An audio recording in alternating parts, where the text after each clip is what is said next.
Hello. हम लोग start कर रहे हैं उत्तर प्रदेश स्पेशल, जो आपके वनडे एग्जाम से लेकर यहाँ तक कि यूपी पीसीएस तक के जितने भी एग्जाम कंडक्ट होते हैं उन सब के लिए महत्वपूर्ण होती है। तो उत्तर प्रदेश स्पेशल जो है हम लोग कवर कर रहे हैं।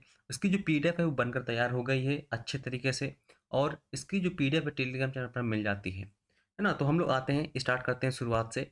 तो पहला क्वेश्चन यानी इस पीडीएफ में जितनी भी चीज़ें बनाई गई हैं वो सभी आपके इंपॉर्टेंट हैं, ठीक है, क्योंकि सभी एग्जामों को रख कर ये बनाई गई हैं। तो हम देखते हैं पहले उत्तर प्रदेश को। देखिए क्या है कि उत्तर प्रदेश हमारा ये राज्य है। हमारे देश में लगभग आपके 28 राज्य और 8 केंद्र शासित प्रदेश हैं। उनमें से हमारा जो यूपी है वो हमारा एक प्रदेश है। अब यूपी में आपके आते हैं जिले। तो यूपी में वर्तमान में कुल 75 जिले हैं। अगर हम पूरे भारत में पूछें तो लगभग 217 जिले के आसपास वर्तमान में है। तो हम यूपी के 75 जिलों की बात करेंगे, है ना, और अपने प्रदेश की बात करेंगे। ये है हमारा उत्तर प्रदेश। अब उत्तर प्रदेश को हम पहले-पहले देख लेते हैं कहाँ पर स्थित है। तो ये भारत के उत्तर में आप देख पा रहे होंगे, ये भारत है, और भारत का ये पूर्वी उत्तर-पूर्वी क्षेत्र है ये वाला, है ना? इसके बाद ये आपका पूर्वी क्षेत्र हो गया, नीचे साउथ दक्षिणी क्षेत्र हो गया, ये पश्चिमी क्षेत्र हो गया, और ये उत्तरी क्षेत्र हो गया, ठीक है? तो उत्तर प्रदेश जो है हमारा लगभग कुछ उत्तरी क्षेत्र में स्थित है। अब इसकी जो सीमाएँ देख लीजिए कहाँ-कहाँ पर मिलती हैं। इसकी जो सीमा है उत्तराखंड से, हिमाचल प्रदेश से, हिमाचल प्रदेश से बहुत ही कम मिलती है, लेकिन सीमा मिलती है, ठीक है? ऐसा ना हो कि कोई भूल जाए, यहाँ पर देख सकते हैं ये, ठीक है? थोड़ी-सी मिलती है। हरियाणा से मिलती है, दिल्ली से मिलती है। दिल्ली केंद्र शासित प्रदेश है, ठीक है? याद रखिएगा। इसके बाद राजस्थान से मिलती है और एमपी से मिलती है। सबसे ज़्यादा सीमा यूपी की एमपी से ही मिलती है। यहाँ पर आप देख पा रहे होंगे ये कुछ इस प्रकार से है ना। इसके बाद ये पूरा घूम के यहाँ तक गया है। इसके बाद छत्तीसगढ़ से टच होती है, झारखंड से टच होती है और बिहार से टच होती है। ये कुल इतने राज्य हैं। कितने राज्य हो गए? 8 राज्य हो गए। बिहार, झारखंड, छत्तीसगढ़, एमपी, राजस्थान, हरियाणा, हिमाचल प्रदेश और उत्तराखंड। ये 8 राज्य हो गए, और एक दिल्ली, ये केंद्र शासित प्रदेश हो गए। यानी कुल 9 प्रदेश से मिलती है, 8 राज्यों से और 1 केंद्र शासित प्रदेश से मिलती है। अगर पूछ ले कितने राज्यों से मिलती है सीमाएँ, तो 8 राज्यों से। कुल कितने प्रदेशों से मिलती है? तो 9 राज्यों से, ठीक है। इसके बाद यूपी की जो सीमा है नेपाल से भी टच होती है। यहाँ पर आप देख पा रहे होंगे ये नेपाल है, ये नेपाल की बाउंड्री है ये। ठीक है, अभी आगे देखेंगे कौन-कौन से जिले इसमें टच होते हैं, ठीक है?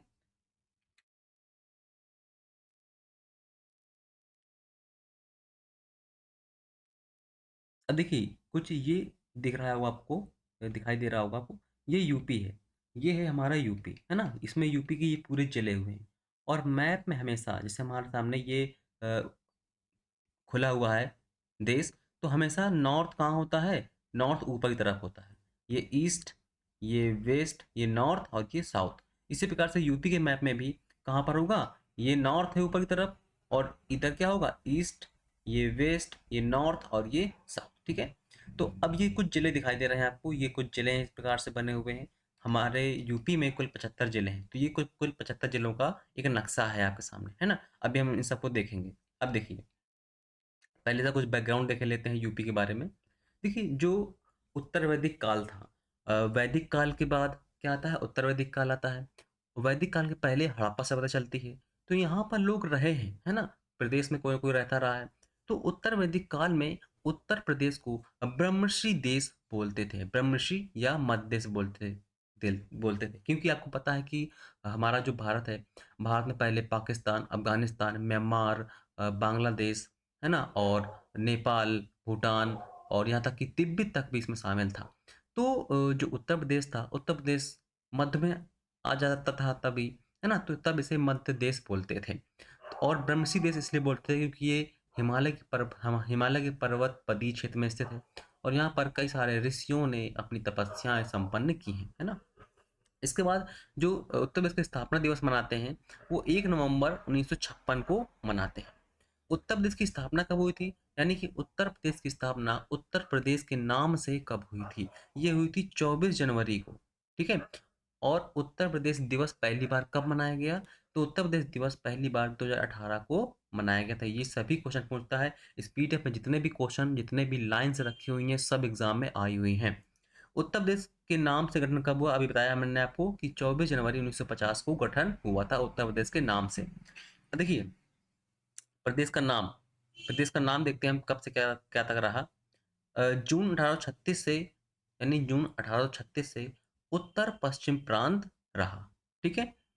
अ, यहाँ वही लिखा हुआ है, यहाँ पर भी जून ही होगा। इसके बाद 1870 से आगरा एवं अवध या संयुक्त प्रांत के नाम से जाना जाने लगा। ये कभी-कभी मैचिंग करने को भी देता है कि कौन से सन से क्या नाम इसका पड़ गया, ठीक है? तो 1836 से उत्तर-पश्चिम प्रांत, 1870 से आगरा एवं अवध या संयुक्त प्रांत, 1937 से केवल संयुक्त प्रांत कहा जाता था, ठीक है? और उत्तर प्रदेश नाम का पड़ा 24 जनवरी 1950 से उत्तर प्रदेश कहा जाने लगा, ठीक है? तो ये आपको 4 जो सन दिए गए हैं, ये भी याद रखने हैं क्योंकि ये सभी एग्ज़ाम में पूछता है। इसके बाद राजधानी में आते हैं। आपको पता है वर्तमान राजधानी क्या है? लखनऊ है। तो वो कब बनी? देखिए 1836 में राजधानी क्या थी? आगरा थी। 1858 में राजधानी क्या थी? इलाहाबाद थी। 1921 में लखनऊ राजधानी बन गई थी लेकिन आंशिक रूप से बनी थी। पूर्णतः राजधानी कब बनी उत्तर प्रदेश की? 1935 में पूर्णतः राजधानी बन गई थी। अब देखिए, अब यही आपसे पूछ लेगा कि निम्न में से उत्तर प्रदेश की राजधानी कौन नहीं रही? है ना? तो इनमें से कोई एक ऑप्शन नहीं देगा आपको। अब ये पूछता है कि उत्तर प्रदेश की राजधानी कौन-कौन सी रही? तो आगरा भी थी, इलाहाबाद भी थी, लखनऊ भी थी। अब यही आपसे क्रम पूछ दे कि उत्तर प्रदेश की राजधानी का क्रम लगाइए। तो सबसे पहले क्या थी? आगरा थी 1836 से। 1858 में इलाहाबाद बनी। इसके बाद 1921 में लखनऊ बनी आंशिक रूप से, पूर्णतः कब बनी? 1935 में। तो आपसे इन सब प्रकार से क्वेश्चन पूछ सकता है।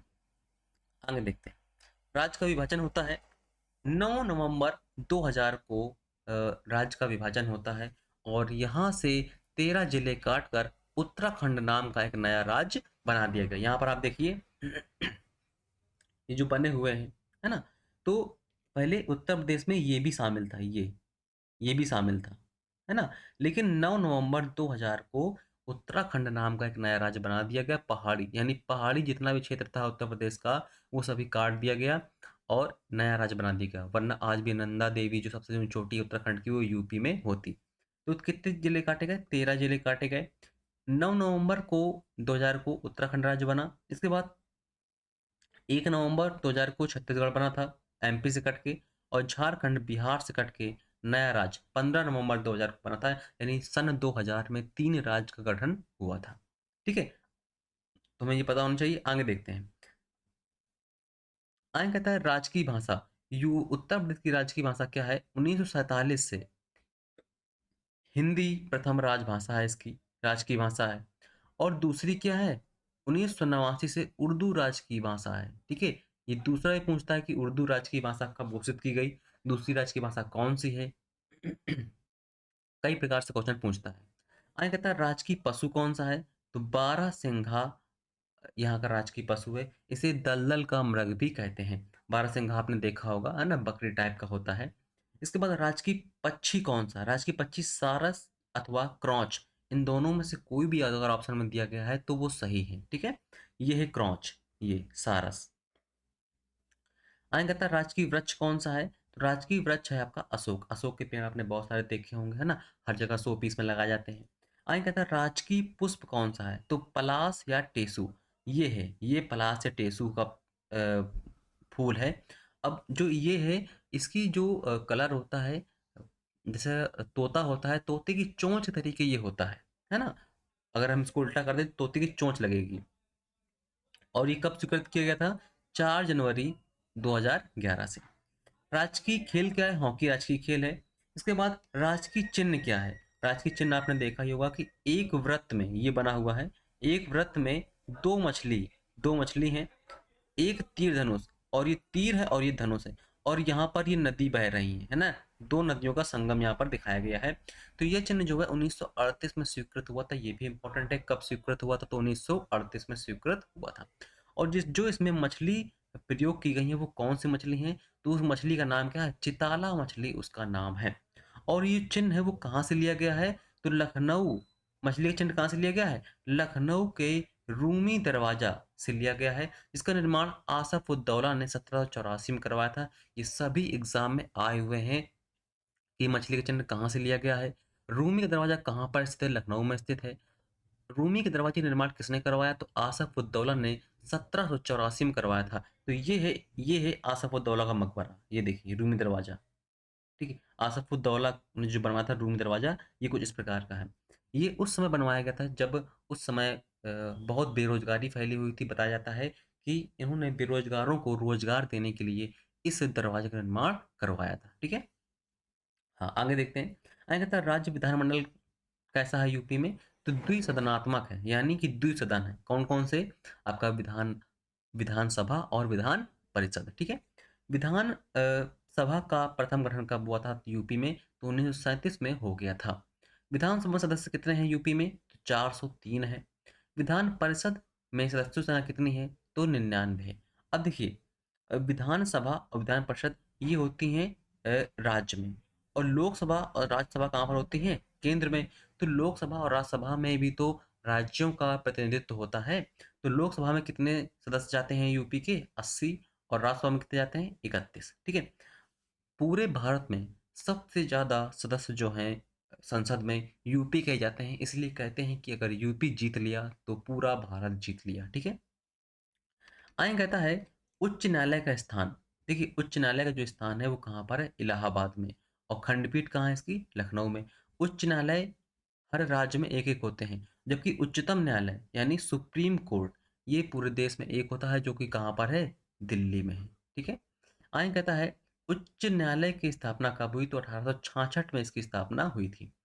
कहता अब यूपी का क्षेत्रफल पूछ रहा है, तो यूपी का क्षेत्रफल कितना है? 2,40,928 वर्ग किलोमीटर यूपी का क्षेत्रफल है, और ये भारत का 7.33% भाग है, जबकि यहाँ पर 17% जनसंख्या रहती है पूरे भारत की यूपी में, ठीक है?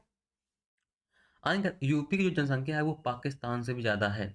आगे कहता है पूर्व से पश्चिम की लंबाई, जो यूपी है, यहाँ पर देखिए जो यूपी हमारा, ये पूर्व से पश्चिम तक की लंबाई कितनी है?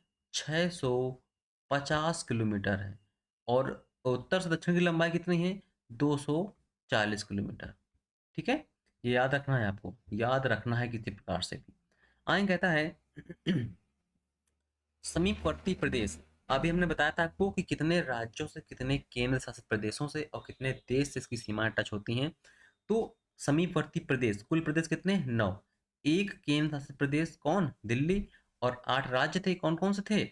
उत्तराखंड, हिमाचल प्रदेश, हरियाणा, राजस्थान, मध्य प्रदेश, छत्तीसगढ़, झारखंड और बिहार। ये हमने अभी आपको पहले ही दिखा दिया था, क्योंकि वो मैप में लगा हुआ था, इसलिए आपको दिखा दिया था। आगे देखिए, जहाँ-जहाँ से क्वेश्चन बनेंगे वो सभी इसमें रखे हुए हैं।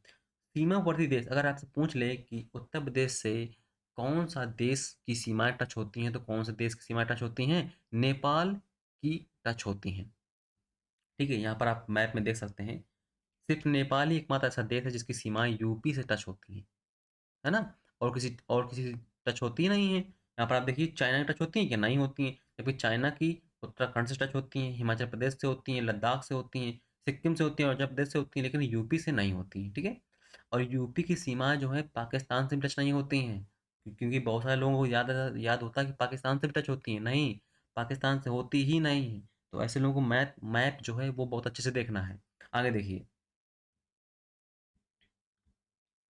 आगे कहता है क्षेत्रफल में स्थान कौन-सा है? यूपी का क्षेत्रफल में स्थान कौन-सा है? सबसे बड़ा कौन-सा है? राजस्थान। देखिए यहाँ पर सबसे बड़ा कौन-सा है? नंबर 1 पर राजस्थान है। उसके बाद दूसरे नंबर पर है आपका मध्य प्रदेश, ठीक है? तीसरे नंबर पर आपका आता है महाराष्ट्र, और चौथे नंबर पर आपका आता है उत्तर प्रदेश। यानी क्षेत्रफल में स्थान कौन-सा है उत्तर प्रदेश का? चौथा। जबकि जनसंख्या में कौन-सा है? जनसंख्या में अगर पूछेगा आपसे तो जनसंख्या में पहला है। जनसंख्या में पहला स्थान है, ठीक है? आगे आते हैं। आगे कहता है राष्ट्रपति शासन जो अनुच्छेद 356 के तहत लगता है। राष्ट्रपति शासन यूपी में कितने बार लग चुका है? तो कुल 10 बार लग चुका है, ठीक है? मंडल कितने हैं यूपी में? 18 मंडल हैं। और जिले कितने हैं? 75 जिले हैं। कटिबंध कौन सा आता है? कटिबंध यानी कि उपोष्ण कटिबंध में हमारा यूपी आता है। ना अधिक गर्म ना अधिक ठंडा। देखिए कैसे आता है। आपको पता है कि यहाँ से मकर रेखा कर्क रेखा गुजरती है ये हमारे यूपी से नहीं गुजरती है।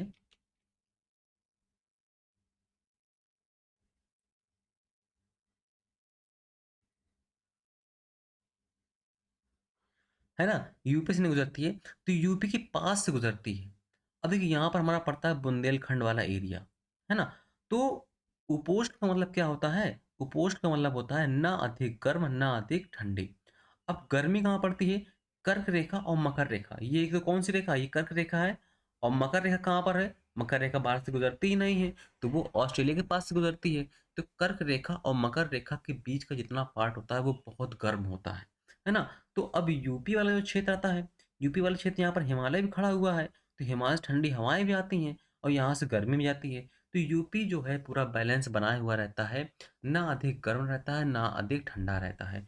हमारा सिर्फ़ गर्म हो अगर होता है तो बुंदेलखंड वाला एरिया होता है क्योंकि ये बिल्कुल पथरीला है और ये अ, भारत का प्राचीन प्राचीन क्षेत्र है, ठीक है?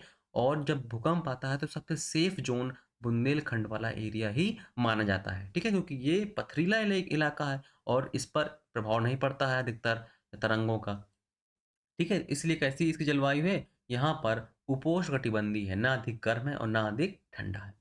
जलवायु कैसी है?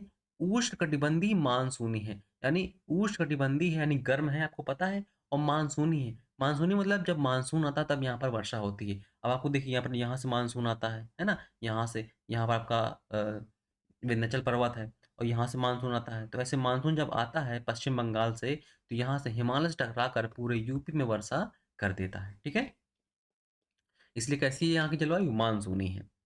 जो यहाँ पर किसान हैं सभी मानसून पर डिपेंड होते हैं। आगे कहता है न्यायालय, न्यायालय कहाँ पर है? इलाहाबाद में है जो कि 1866 में 1966 नहीं 1866 में स्थापित किया गया था और इसकी खंडपीठ कहाँ पर है? लखनऊ में है।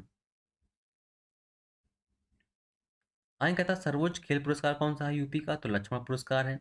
सर्वाधिक क्षेत्रफल वाला जिला कौन सा है? तो लखीमपुर खीरी। अब हम आते हैं यूपी के स्पेशल के मैप में। यहाँ पर आप देखिए ये जिले हैं पूरे यूपी के। तो इनमें से सबसे बड़ा जिला पूछा गया है। सबसे बड़ा जिला कौन सा है? लखीमपुर खीरी। ये पड़ता है लखीमपुर खीरी ये, ठीक है? ये है लखीमपुर खीरी। यूपी का सबसे बड़ा जिला कौन सा है? लखीमपुर खीरी। आगे कहता है जिसका जो वर्ग किलोमीटर है 7,680 वर्ग किलोमीटर क्षेत्रफल में फैला हुआ है।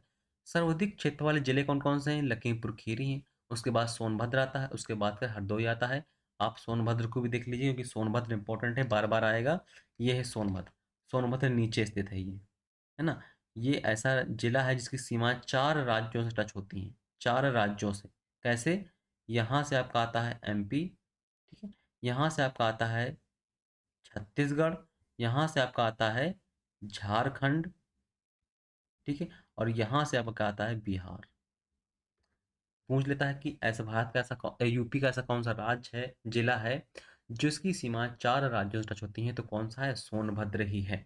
और एक क्वेश्चन यहाँ पर बनता है ललितपुर जो है, ललितपुर ललितपुर एमपी से 3 तरफ से घिरा हुआ है, यानी इसके चारों तरफ क्या है?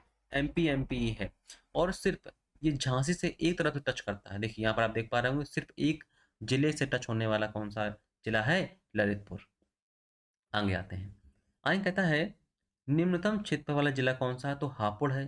सबसे छोटा जिला कौन सा है? हापुड़ है। यहाँ पर आप देखेंगे हापुड़ कहाँ पड़ेगा? ये है हापुड़, ये हापुड़ है। सबसे छोटा जिला कौन सा है? हापुड़, ठीक है? आगे कहता है 660 वर्ग किलोमीटर में फैला हुआ है। कहता है अगला निम्नतम क्षेत्र वाले जिले कौन से हैं? तो सबसे छोटा हापुड़ है, उसके बाद संत रविदास नगर, जिसे हम भदोई बोलते हैं। संत रविदास नगर और संत कबीरदास नगर दोनों अलग अलग हैं, ठीक है? भदोई जो है ये आपका कालीन के लिए प्रसिद्ध है। क्या के लिए? कालीन के लिए। भी आगे बताएंगे जो जो जिले प्रसिद्ध है किसके लिए। कहता है प्रदेश में सर्वाधिक नम भूमि मतलब जहाँ पर दलदली क्षेत्र हो, यानी गीला बना रहता हो। प्रदेश में सर्वाधिक नम भूमि वेटलैंड वाला जिला कौन सा है? तो सोनभद्र है। अभी दिखाया था हमने सोनभद्र कहाँ पड़ता है। कहता है सबसे ज्यादा वायु अपर्दन वाला जिला कौन सा है? तो सबसे ज्यादा वायु अपर्दन जो होता है वो मथुरा में होता है और आगरा में होता है। मथुरा और आगरा कहाँ पड़ेगा? यहाँ पर आप देखेंगे ये है मथुरा, है ना? ये मथुरा, ये है मथुरा और ये है आपका आगरा, ठीक है? इन जिलों को आपको जब आप बनाएंगे इसको एक बार, तो थोड़े बहुत जिले आपको कम से कम याद याद होने चाहिए। जो इम्पोर्टेंट जिले हैं वो तो याद होने ही चाहिए। इलाहाबाद कहाँ है? लखनऊ कहाँ है? है ना? झांसी कहाँ है, ललितपुर कहाँ है, सोनभद्र कहाँ है, मेरठ कहाँ है, सहारनपुर कहाँ है, मथुरा कहाँ है, आगरा कहाँ है। ये कुछ इंपॉर्टेंट जो ज़िले हैं वो सब आपको पता होने चाहिए। हालाँकि 75 ज़िले याद नहीं रह सकते हैं, लेकिन आपको पता तो होने चाहिए कौन से ज़िले की स्थिति कहाँ पर है। अभी बहुत सारे ज़िले याद करने पड़ेंगे, कम से कम आपको 20 ज़िले तो पता ही होने चाहिए जो इम्पोर्टेंट हैं, है ना? तो उनको अभी देखेंगे हम। अभी हमने हमने मुश्किल से 4-5 ज़िले देखे हैं, है ना? तो इनकी लोकेशन आप ज़रूर याद रखिएगा। आगे कहता है सर्वाधिक बंजर भूमि वाला जिला कौन-सा है? यानी जहाँ पर सबसे ज़्यादा बंजर भूमि है, तो वो कौन-सा है? झांसी है। झांसी कहाँ पड़ता है? अभी मैंने देखा था ललितपुर के पास। जितने जिले को देखते जा रहे हैं, वो जिले याद ज़रूर रखिएगा, है ना? ये झांसी है। अब झांसी से देख पा रहे होंगे आप कि ये हमीरपुर टच हो रहा है ना? हमीरपुर, महोबा ये टच हो रहा है। तो ये जिले आपको पता ही होने चाहिए। ये बांदा टच हो रहा है, ये बांदा है, ठीक है? और बांदा के बगल में ये है आपका चित्रकूट। ये जिले इंपॉर्टेंट हैं इसलिए बता दिया, ठीक है? अब आइए अब फिर आगे देखेंगे। कहता है सर्वाधिक प्रदेश का सबसे पूर्वी जिला, यानी आप देख पा रहे होंगे इस चित्र में सबसे पूर्व में कौन सा है? ये पूर्व होता है, सबसे पूर्व में कौन सा है? बलिया है ना? तो सबसे पूर्वी जिला कौन सा हो गया? बलिया हो गया। ये ये याद रखना है, सभी जिले ये याद रखने हैं, बलिया, ठीक है? अब कहता है सबसे पश्चिमी जिला कौन सा है? तो पश्चिम में आते हैं। तो सबसे पश्चिमी जिला कौन सा है? ये देखिए, सबसे पश्चिम में आता है आपका शामली, ये देखिए, ठीक। आगे कहता है प्रदेश का सबसे उत्तरी जिला कौन सा है? उत्तरी जिला कौन सा है? सहारनपुर। और दक्षिणी जिला कौन सा है? सोनभद्र। तो देखते हैं सहारनपुर, ये देखिए सहारनपुर सबसे कौन सा उत्तरी जिला हो गया, ठीक। और सबसे दक्षिणी कौन सा है? सोनभद्र। सोनभद्र हम देख ही चुके हैं, ठीक है। तो ये याद रखना है आपको। आगे कहता है प्रदेश में सर्वाधिक वर्षा वाला जिला कौन सा है? तो वर्तमान में जो अभी नया डाटा आया था, तो नए डाटे में सोनभद्र को दर्शाया गया है। तो सबसे ज्यादा वर्षा कहाँ पर होती है? सोनभद्र में होती है, ठीक है। आगे कहता है प्रदेश में सबसे कम वर्षा वाला जिला कौन सा है? तो अलीगढ़ है। अलीगढ़ देखते हैं, अलीगढ़ जो है तालों के लिए प्रसिद्ध है, यानी वहाँ पर अच्छे अच्छे ताले बनते हैं। तो अलीगढ़ कहाँ पर है ना? ये है अलीगढ़। मथुरा के बगल में है आपका अलीगढ़, ये, ठीक है। ये जिले जरूर याद रखिए कौन जिला स्थिति कहाँ पर है। अब ये कहता है उत्तराखंड से सटे हुए जिले, सहारनपुर। उत्तराखंड से कितने जिले टच होते हैं? 7 जिले। नंबर भी याद रखने हैं, जिलों के नाम भी याद रखने हैं। सहारनपुर, मुजफ्फरनगर, बिजनौर, मुरादाबाद, रामपुर, बरेली और पीलीभीत। यानी कि यहाँ पर देखिए सहारनपुर, मुजफ्फरनगर, बिजनौर, मुरादाबाद, रामपुर, बरेली, पीलीभीत, यहाँ तक आपका जो सीमा टच होती है, ये उत्तराखंड की टच होती है। कहाँ से? सहारनपुर से। तो ये है आपका उत्तराखंड, है ना? सहारनपुर, मुजफ्फरनगर, बिजनौर, मुरादाबाद, रामपुर, बरेली और पीलीभीत। इनकी जो सीमाएं हैं किससे टच होती हैं? आपकी यूके यानी उत्तराखंड से टच होती हैं। ये याद रखनी है आपको कि कितने जिले हो गए, कितने कुल कितने हो गए? 7 जिले हो गए। आगे कहता है हरियाणा से सटे हुए जिले कितने हैं? हरियाणा से सटे जिले कितने हैं? 6। सहारनपुर, मुजफ्फरनगर, बागपत, गौतम बुद्ध नगर, अलीगढ़ और मथुरा। तो यहाँ पर मथुरा कहाँ पड़ रहा है? ये तो यहाँ तक जो है आपका ये पूरा क्या है? टच होता है यहाँ पर आपका हरियाणा, ठीक है। इसी के बीच में आपका दिल्ली भी बना हुआ है, लेकिन आपको ये देखना है, अभी हरियाणा के लिए देखना है।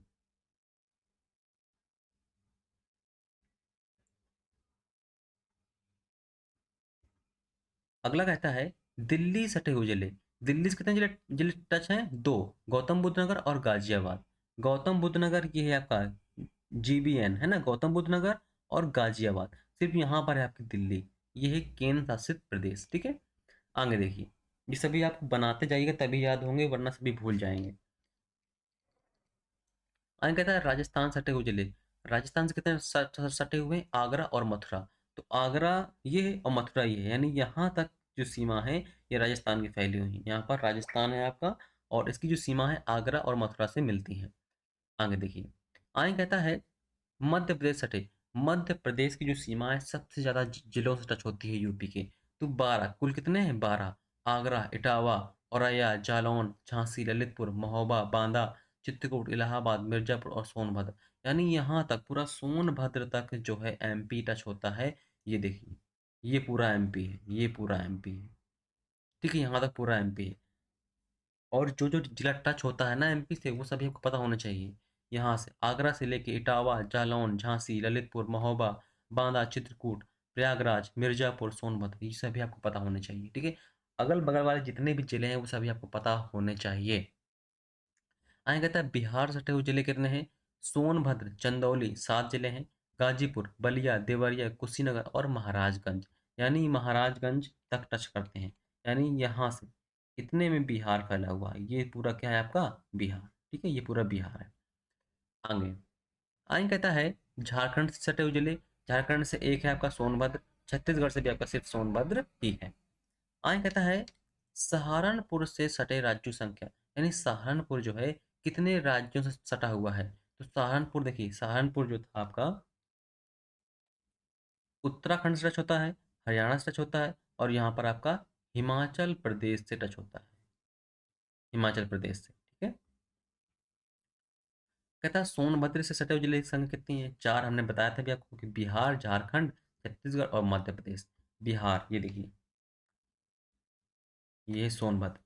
सोनभद्र की सीमा किससे टच होती है? एमपी से, छत्तीसगढ़ से, झारखंड से और बिहार से। यानी 4 राज्यों से टच होती हैं।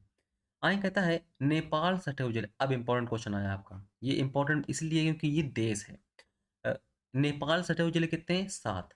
नेपाल से भी 7 जिले टच होते हैं। कौन कौन से? पीलीभीत, लखीमपुर खीरी, बहराइच, श्रावस्ती, बलरामपुर, सिद्धार्थनगर और महाराजगंज।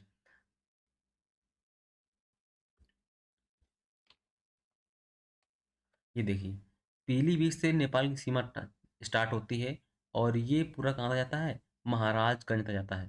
तो पीलीभीत, लखीमपुर खीरी, बहराइच, श्रावस्ती, बलरामपुर, सिद्धार्थनगर और महाराजगंज, इतने जिलों की सीमाएं जो हैं नेपाल से टच होती हैं। अब अगर आपसे पूछ ले केवल नेपाल से लगे हुए जिले कौन-कौन से हैं? यानी जिनकी सीमाएँ अन्य राज्यों से टच नहीं होती हों। यानी महाराजगंज की देखिए सीमा जो है बिहार से टच होती है और नेपाल से टच होती है। लेकिन सिद्धार्थनगर की जो सीमा है वो सिर्फ़ और सिर्फ़ नेपाल से टच होती है, किसी भी राज्य से टच नहीं होती है। है ना? इसी प्रकार से पीलीभीत की जो सीमा है आपकी उत्तराखंड से टच होती है, लेकिन लखीमपुर की सीमा जो है उत्तराखंड से टच नहीं होती, सिर्फ़ और सिर्फ़ नेपाल से टच होती है। तो ने लखीमपुर खीरी, बहराइच, श्रावस्ती, बलरामपुर और सिद्धार्थनगर। तो कुल 5 राज्यों की जो सीमा है वो सिर्फ़ और सिर्फ़ नेपाल से टच करती हैं। और जबकि 7 जिलों की सीमाएँ, है ना? 5 जिलों की सीमाएँ जो हैं सिर्फ़ नेपाल से टच होती हैं और 7 जिलों की सीमाएँ जो हैं नेपाल और अन्य राज्यों से भी टच होती हैं। तो ये आपको याद रखना है कि प्रश्न वो कैसा पूछ रहा है उसी प्रकार से हमें आंसर भी देना है। देखिए यहाँ पर कह रहा है केवल नेपाल सटे जिले कौन-कौन से हैं? 5 जिले। वही 2 जिले हटा देंगे हम अगल-बगल वाले, ठीक है? कहता है अंतर्राष्ट्रीय सीमा साझा करने वाले जिले कौन-कौन से हैं? तो वही 7 राज्य हो गए, 7 जिले हो गए जो कि नेपाल से टच होते हैं, है ना? कहता है बुंदेलखंड में यूपी के कितने जिले हैं? तो कुल 7 जिले हैं। चित्रकूट, बांदा, महोबा, हमीरपुर, झांसी, जालौन और ललितपुर, ठीक है? आगे कहता है राज्यों व देशों से सीमा साझा करने वाले जिले कौन-कौन से हैं? अब यहाँ पर पूरा मैं हटा देता हूँ। हाँ, अब ये हमसे पूछ रहा है कि ऐसे कितने जिले हैं जो किसी न किसी राज्यों से या कि किसी न किसी देश से उसकी बाउंड्री टच हो रही है ना? अब देखिए लखीमपुर की तो हो रही है, मथुरा की हो रही है, शामली की हो रही है, देवरिया की हो रही है, चित्रकूट की हो रही है, जालौन की हो रही है, लेकिन बदायूँ की किसी राज्य से सीमा टच नहीं हो रही है, ना ही किसी देश से। लखनऊ की किसी भी ना राज्य से सीमा टच हो रही है, ना ही किसी देश से। तो वही पूछना चाहता है वो कि कितने ऐसे राज्य हैं जो कि अन्य राज्यों से या देश से सीमा साझा करते हैं। तो कुल 35 राज्य जो हैं अगल-बगल वाले, यानी कि ये उत्तर वाले पूरे, पूरब वाले पूरे, पश्चिम वाले पूरे, दक्षिण वाले पूरे, ये सीमा साझा करते हैं अन्य राज्यों से। तो कितने हैं? 35 राज्य हैं। जब 35 राज्य सीमा साझा करते हैं तो कितने बचे? 40, जो कि किसी भी देश से, किसी भी राज्य से सीमा साझा नहीं करते हैं, ठीक है? तो ये दोनों क्वेश्चन एक दूसरे के विपरीत में है। अगला क्वेश्चन कहता है दिल्ली एनसीआर में शामिल कितने जिले हैं? तो दिल्ली नेशनल कैपिटल रीजन बोलते हैं एनसीआर का मतलब, और इसमें 8 जिले आते हैं हमारे यूपी के। मेरठ, गाजियाबाद, गौतम बुद्ध नगर, बुलंदशहर, हापुड़, बागपत और मुजफ्फरनगर। शामली को हाल ही में शामिल किया गया है, इसलिए ये भी इंपॉर्टेंट है। तो 8 जिले पता होने चाहिए आपको, ये सभी पश्चिम में ही पड़ते हैं, है ना? ये पश्चिम में, ये देखिए, है ना? बागपत, मेरठ, गौतम बुद्ध नगर, हापुड़, गाजियाबाद, बुलंदशहर, है ना? तो ये सभी पास में पड़ते हैं। कहता है सर्वाधिक वन वाला जिला, जहाँ पर सर्वाधिक वन हो तो कौन सा है? सोनभद्र है। सबसे कम वन वाला जिला कौन सा है? संत रविदास नगर भदोही है। राष्ट्रीय उद्यान कितने हैं यूपी में? तो एक है दुधवा नेशनल पार्क, जो कि लखीमपुर खीरी में बना हुआ है। टाइगर रिजर्व कितने हैं? अभी वर्तमान में टाइगर रिजर्व 4 हैं, हालांकि एक और बन रहा है, तो यूपी में कुल 5 हो जाएंगे, है ना? वन्यजीव विहार और पक्षी अभ्यारण्य की संख्या नहीं पूछता है आपसे। आगे कहता है राज्य का प्रथम पक्षी विहार कौन सा है? तो राज्य का प्रथम पक्षी विहार चंद्रप्रभा, इस जो कि चंदौली जिले में है, 1957 में स्थापित किया गया था। सब राज्य का प्रथम वन्यजीव विहार है, ठीक है। और राज्य का सबसे बड़ा वन्यजीव अभ्यारण्य कौन सा है? तो हस्तिनापुर है वन्यजीव अभ्यारण्य। सबसे छोटा कौन सा वन्यजीव अभयारण्य है? महावीर स्वामी, यहाँ पर स्वामी होगा, ठीक है। महावीर स्वामी वन्यजीव अभयारण्य, जो कि कहाँ पर बना हुआ है? वाराणसी में बना हुआ है। राज्य का प्रथम पक्षी विहार कौन सा है? तो नवाबगंज पक्षी विहार, जो कि उन्नाव में है।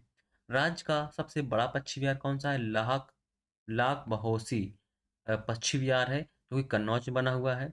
राज्य का सबसे छोटा पक्षी विहार कौन सा है? तो पटना पक्षी विहार है, जो कि एटा में बना हुआ है।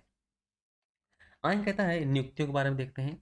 राज्य के प्रथम मुख्यमंत्री कौन थे? तो पंडित गोविंद वल्लभ पंत थे। इनके नाम पर सोनभद्र में एक कृत्रिम झील बनी हुई है, जो कि भारत की सबसे बड़ी कृत्रिम झील मानी जाती है। आगे कहता है राज्य व देश की प्रथम महिला कौन सी थी? सुचेता कृपलानी हमारे राज्य की प्रथम महिला मुख्यमंत्री थी, और देश की भी प्रथम महिला मुख्यमंत्री थी। राज्य की द्वितीय महिला मुख्यमंत्री कौन हुई है? तो सुश्री मायावती हुई हैं। ये भी पूछ लेता है कि उत्तर प्रदेश में कुल कितनी महिला मुख्यमंत्री हुई हैं? तो कुल कितनी हुई हैं? 2 हुई हैं। वर्तमान मुख्यमंत्री कौन है? ये आपको पता ही होगा। सबसे कम उम्र में मुख्यमंत्री सर्वाधिक बार कौन से बने हैं? तो अखिलेश यादव बने हैं। सर्वाधिक बार मुख्यमंत्री कौन बनी है? तो सुश्री मायावती 4 बार बनी है। पूछ सकता है कि कितने बार बनी है? तो 4 बार बनी है। उत्तर प्रदेश के मुख्यमंत्री व देश के प्रधानमंत्री कौन हुए हैं? यानी यूपी के ऐसे कौन से मुख्यमंत्री थे जो कि आगे चलकर भारत के प्रधानमंत्री बने? तो चौधरी चरण सिंह थे और विश्वनाथ प्रताप थे, 2 लोग थे। राज्य की प्रथम राज्यपाल कौन थी? तो श्रीमती सरोजिनी नायडू थी, जिन्हें हम भारत कोकिला के नाम से भी जानते हैं। राज्य व देश की प्रथम महिला राज्यपाल, यानी राज्य की भी पहली महिला राज्यपाल थी और देश की भी पहली महिला राज्यपाल थी, कौन थी? सरोजिनी नायडू थी।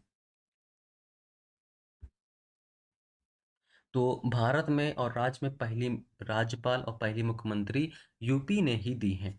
वर्तमान राज्यपाल कौन है? ये आपको पता ही होगा। स्वतंत्रता के बाद प्रथम विधानसभा अध्यक्ष कौन बने? स्वतंत्रता के बाद प्रथम विधानसभा अध्यक्ष कौन बने? राजर्षि पुरुषोत्तम दास टंडन बने। वर्तमान विधानसभा अध्यक्ष कौन है? ये भी आपको पता होगा। ये सभी करंट के क्वेश्चन है, इसलिए फिल नहीं किए गए क्योंकि ये बदलते रहते हैं, तो ये आपको भरना है खुद। आगे कहता है स्वतंत्रता के बाद प्रथम विधान परिषद सभापति कौन बने? विधानसभा के विधान परिषद के सभापति कौन बने? श्री चंद्रभाल बने थे। विधानसभा के वर्तमान सभापति कौन से हैं? ये आपको पता ही होगा। प्रथम मुख्य न्यायाधीश कौन थे? तो न्यायमूर्ति कमलाकांत वर्मा। न्यायमूर्ति कमलाकांत वर्मा हमारे यूपी के पहले न्यायाधीश बने थे। आगे देखिए, आगे कहता है उत्तर प्रदेश में 75 जिले हैं जिनके मुख्यालय वही हैं। यानी हमारे यूपी में कई सारे जिले ऐसे हैं जिनके मुख्यालय सेम टू सेम ही हैं, लेकिन कुछ भिन्न वाले हैं जो कि एग्जाम में आते हैं। जैसे कहता है अमेठी का मुख्यालय कहाँ पर है? गौरीगंज में। ये आप जब आपसे आएगा एग्जाम में तो आप भटक जाओगे, तो इसलिए इतने लिख दिए गए हैं। अमेठी का कहाँ पर है? गौरीगंज में। संभल का कहाँ है? पवांसा। संत कबीरदास संत कबीरदास का कहाँ पर है? खलीलाबाद में। फर्रुखाबाद का कहाँ पर है मुख्यालय? फतेहगढ़ में। गौतम बुद्ध नगर का मुख्यालय कहाँ पर है? नोएडा में। अ, जालौन का मुख्यालय कहाँ पर है? उरई में। कौशाम्बी का मुख्यालय कहाँ पर है? मंझनपुर में। सिद्धार्थ नगर का मुख्यालय कहाँ पर है? नवगढ़ में। सोनभद्र का मुख्यालय रॉबर्ट्सगंज में है। कानपुर देहात का मुख्यालय कहाँ पर है? अकबरपुर माती में। और कुशीनगर कहाँ पर है मुख्यालय? पडरौना में। ठीक है, तो ये सभी इंपॉर्टेंट है, ये सभी एग्जाम में कई बार आए हैं, कई बार मिलाने को दिया गया है। इसके बाद हमारे यूपी में कुल 18 मंडल भी हैं, है ना? और 18 मंडल में सबसे बड़ा जो मंडल है, कौन-कौन से हैं? लखनऊ, कानपुर, मेरठ, ये सबसे बड़े मंडल हैं, क्योंकि इनके अंदर-अंदर 6-6 ज़िले आते हैं। तो लखनऊ में कौन-कौन से आते हैं? लखनऊ है, उन्नाव है, रायबरेली है, सीतापुर है, हरदोई है और लखीमपुर खीरी है। हालाँकि ये आपको याद नहीं होगा, लेकिन कम से कम आपको लखनऊ का तो पता ही होना चाहिए, है ना? कि 6 आते हैं और 6 में कौन-कौन से वो हैं। इसके बाद 18 मंडल आपको पता होना चाहिए कि कौन-कौन मंडल है। लखनऊ है, कानपुर है, मेरठ है, फैज़ाबाद है, अलीगढ़ है, आगरा है, वाराणसी है, गोरखपुर है, देवीपाटन है। इसके बाद आपका बरेली है, मुरादाबाद है, इलाहाबाद है, चित्रकूट धाम है। चित्रकूट धाम में हमारा आता है हमीरपुर, बांदा, महोबा और चित्रकूट। मिर्ज़ापुर है, आज़मगढ़ है, बस्ती है, झांसी है और सहारनपुर है। तो ये कुल 18 मंडल हैं। तो जो ये आपका पहला चैप्टर था, यूपी बेसिक था, मतलब आपका यूपी का बैकग्राउंड जानना था, है ना? कहाँ पर कौन चीज़ें पाई जाती हैं। अभी हमने नदियाँ नहीं देखी हैं, यहाँ पर पर्वतीय क्षेत्रों को नहीं देखा है। उन सबको जैसे-जैसे टॉपिक आता जाएगा, उन सबको हम ऐसे ही देखेंगे धीमे-धीमे करके, है ना? ताकि ताकि आप पर बोझ भी ना पड़े। तो जो चीज़ें मैंने आपको बताई हैं बेसिक से लेकर आगे तक की, हो सक तो उम्मीद करते हैं आपको समझ में आई होंगी, है ना? तो इसी प्रकार से हम आगे वाली चीज़ों को आगे की वीडियो में देखेंगे। तब तक के लिए थैंक यू, टाटा, बाय-बाय।